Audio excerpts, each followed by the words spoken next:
Welcome to the first episode of In My Opinion from ColdFire Productions. I'm Abe. And I'm Ben, and this is a series where we analyze different elements of storytelling, such as plot, characters, etc., and we simply give our opinion on those things. Yes, and today we're going to be talking about villains, specifically Disney villains, which are so memorable and well-written that they've become iconic in the animation genre. Now, in my opinion, I think Frollo from The Hunchback of Notre Dame is the best Disney villain ever made.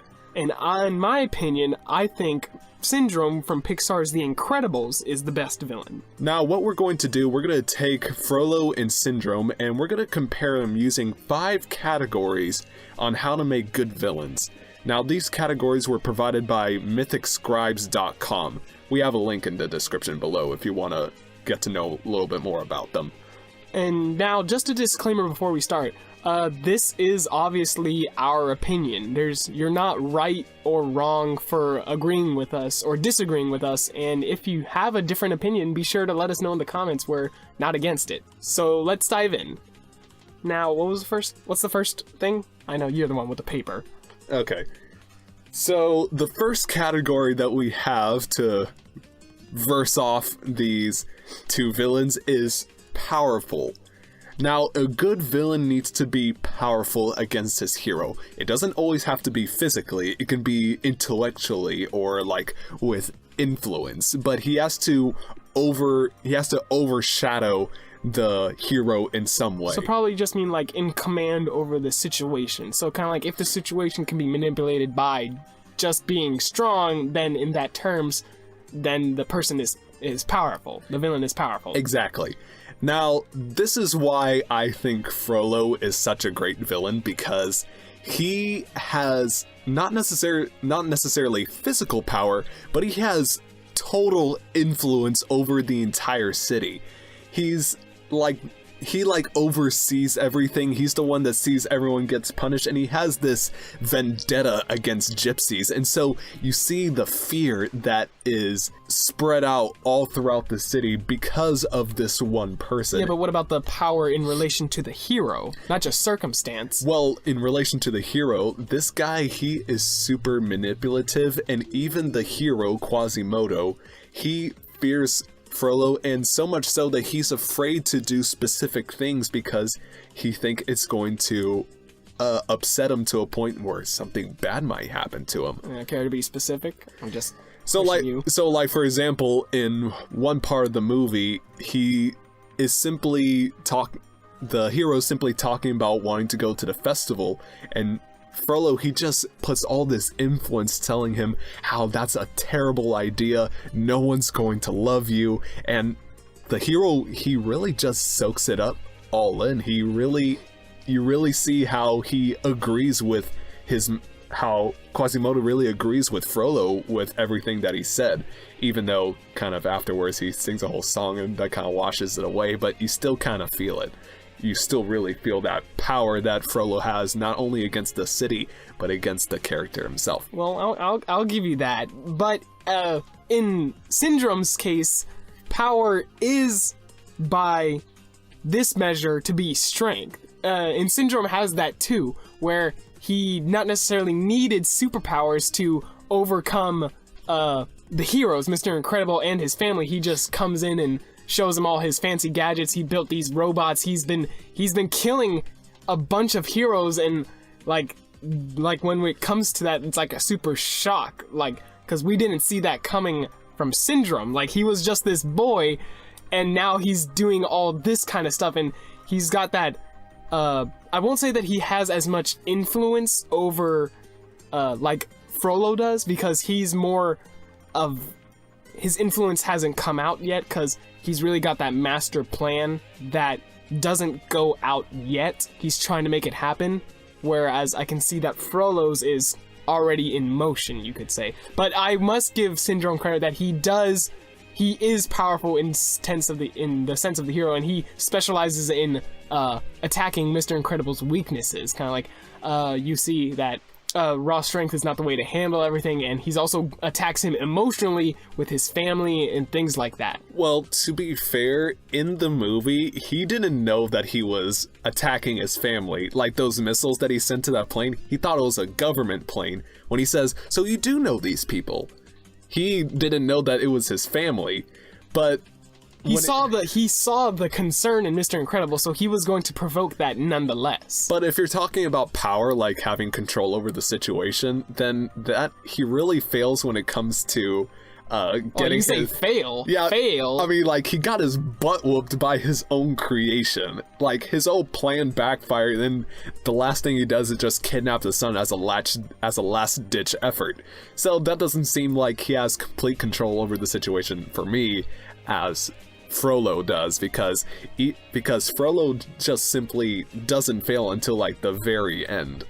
Well, it's worth mentioning that of the types of villains that Frollo and Syndrome are, there are differences. Basically, Syndrome is a twist villain, really, where he shows up halfway in the movie, and then you have to work, and then he's got h's plan and things like that. Frollo's introduced as the villain for step one, like the movie starts off, a man and a monster, so you're like, okay, yeah, that's Frollo, I see it.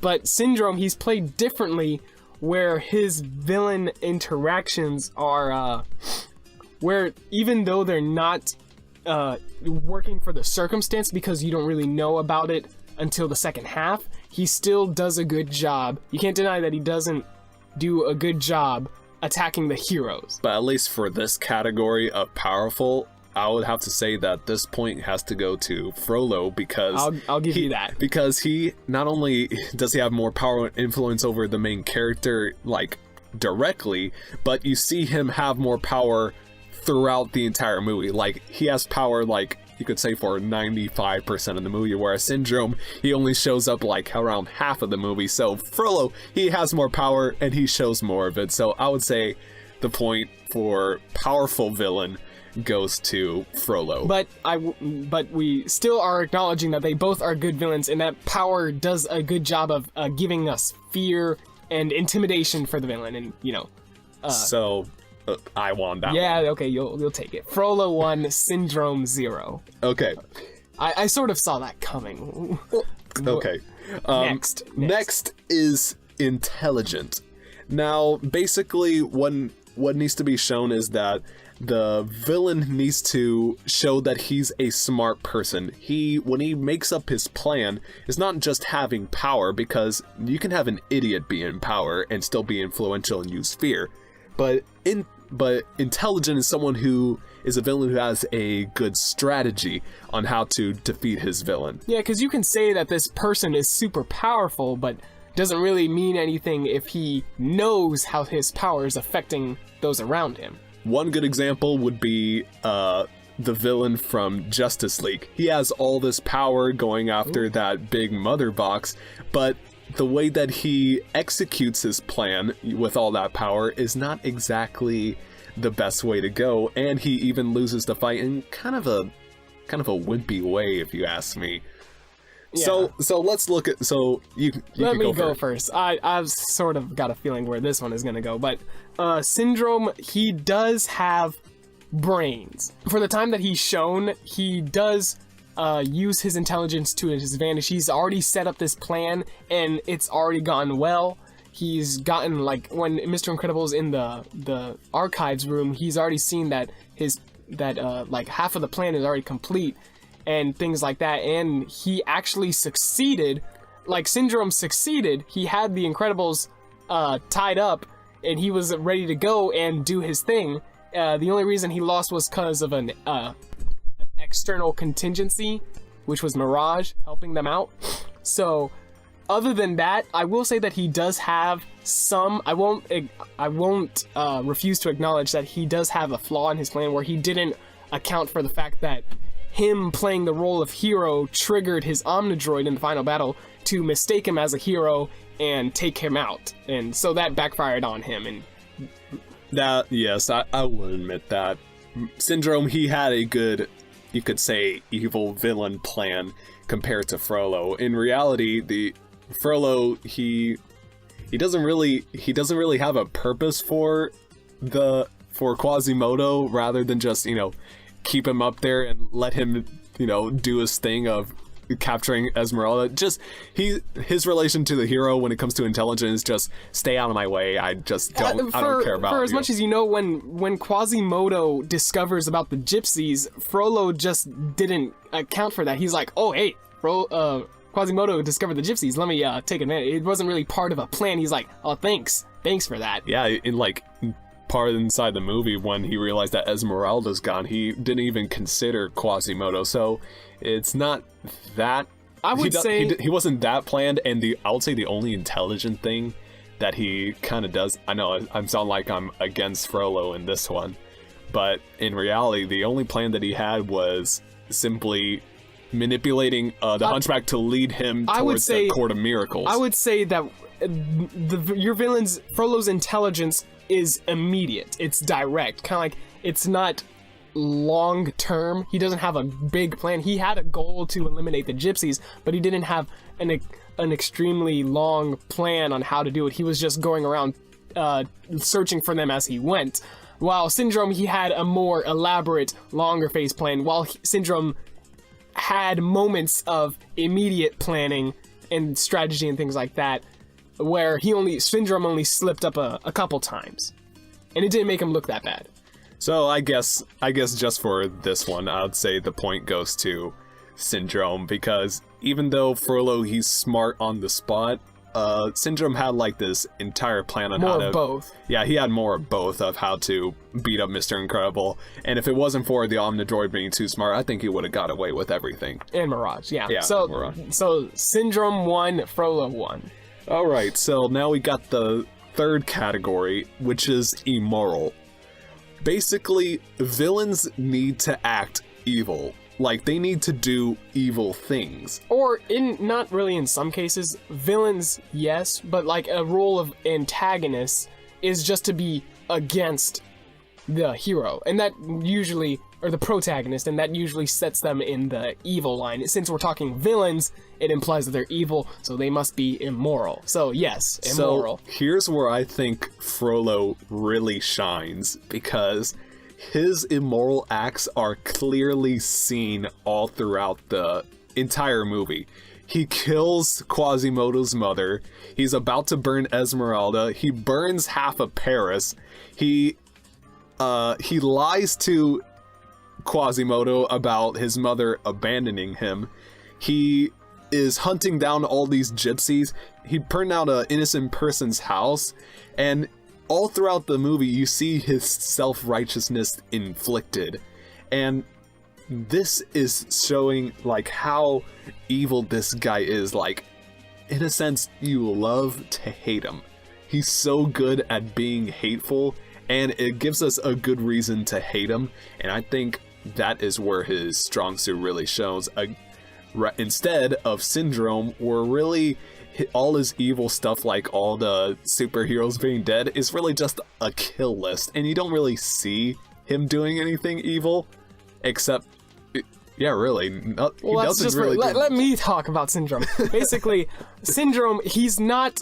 The point is, they weren't trying. You can tell that they weren't trying to go for a super evil. They were trying to make you feel that Syndrome was in some form of right, that what he was doing was, in his eyes, where you can understand it as being right. What he was doing is right. He was trying to get that sympathy, I guess. Yeah, and with his plan, he was gonna make himself look as a hero to be popular. And then he would make everyone who wanted to be heroes, make them all heroes. So he had the right reasons, but really where his immorality comes with the methods, where, the killing the heroes, against Mr. Incredible and things like that. So he has it there. It's not as strong, but it's not really what they were going for, so you can't really blame it to him. So I guess it'll play onto the next category, but for now his immoralities are not as prevalent and strong as Frollo, obviously, because this guy is evil, his face is evil. You look at Syndrome, I mean, that's just another thing, but he just looks evil, he acts evil, you see all the evil. With Syndrome, you just see a kill list.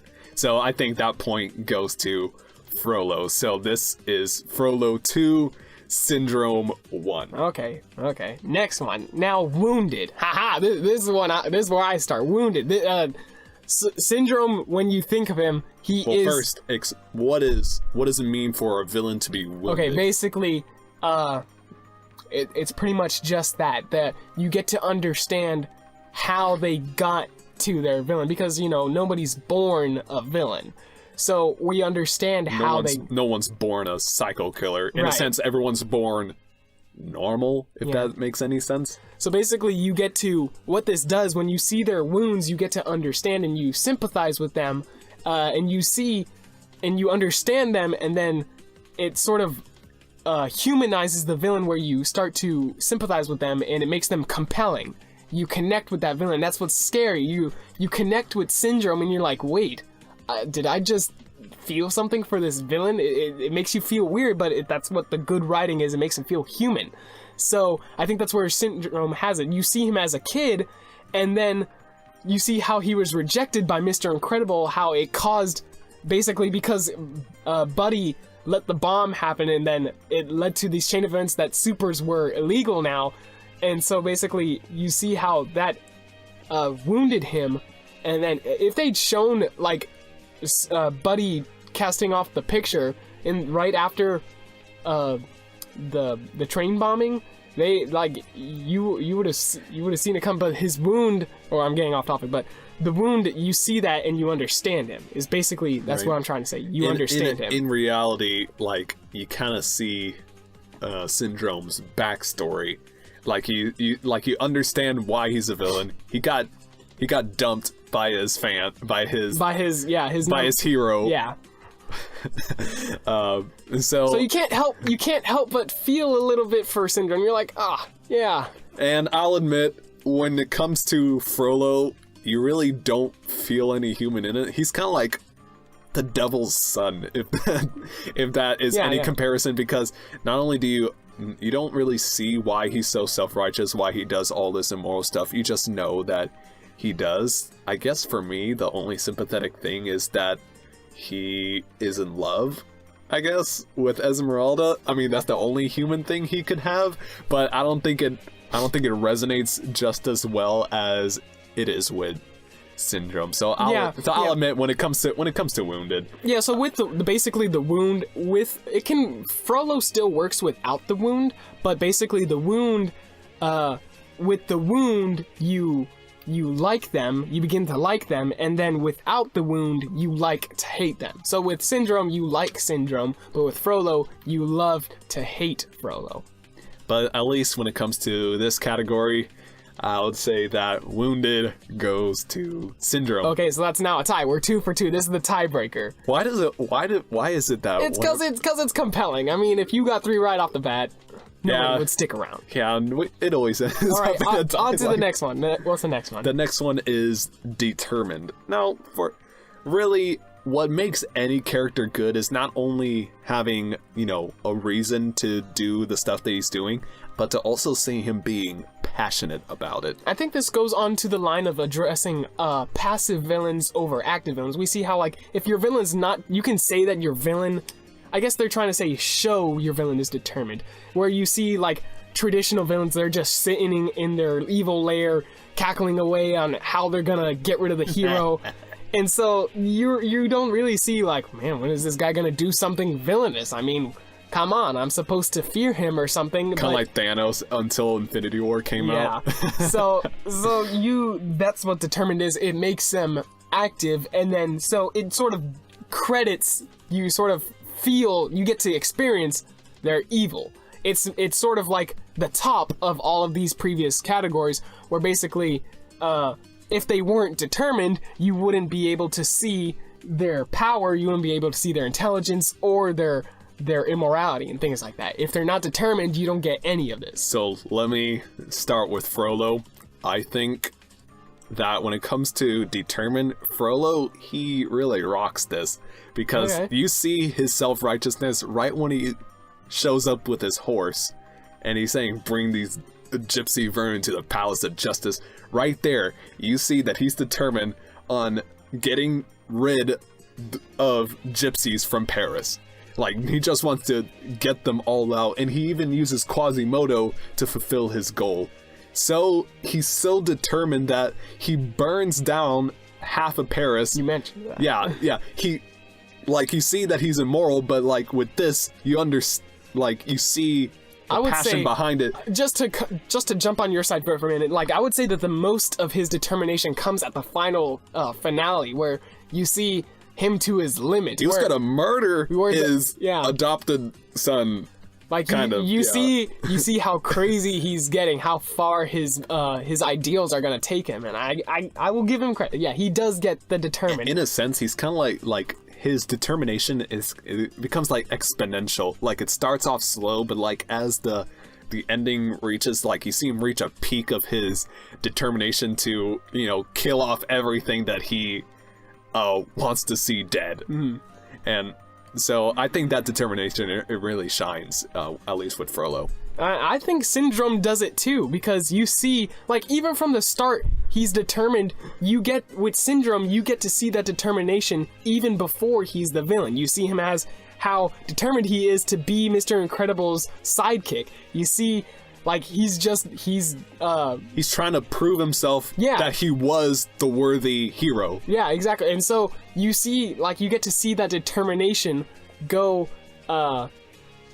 it sort of goes into a new purpose then. It sort of fuels him to do his plan, and like we said, it shows his other things, like his intelligence. It's fueled by his determination, and you get to see him. He's not sitting around waiting.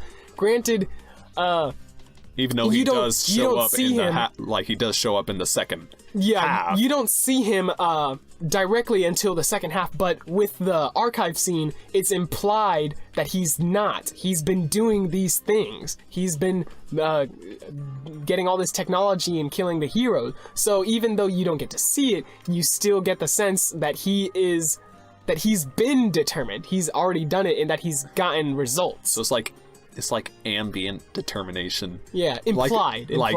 Implied determination. So which one's better? Like, shown determination or implied determination? And Syndrome also has it in the finale. He does get shown determination. Like, when his plan fails, he does reach it. Personally, for me, when I saw the movie, like, I thought Syndrome was done. I was like when they were in the limousine, I was like, okay, yeah, I guess this movie wraps up. And so when you see him with the baby, you're like, oh my, what? He's doing this now? And then that's like when you see him, this is his limit.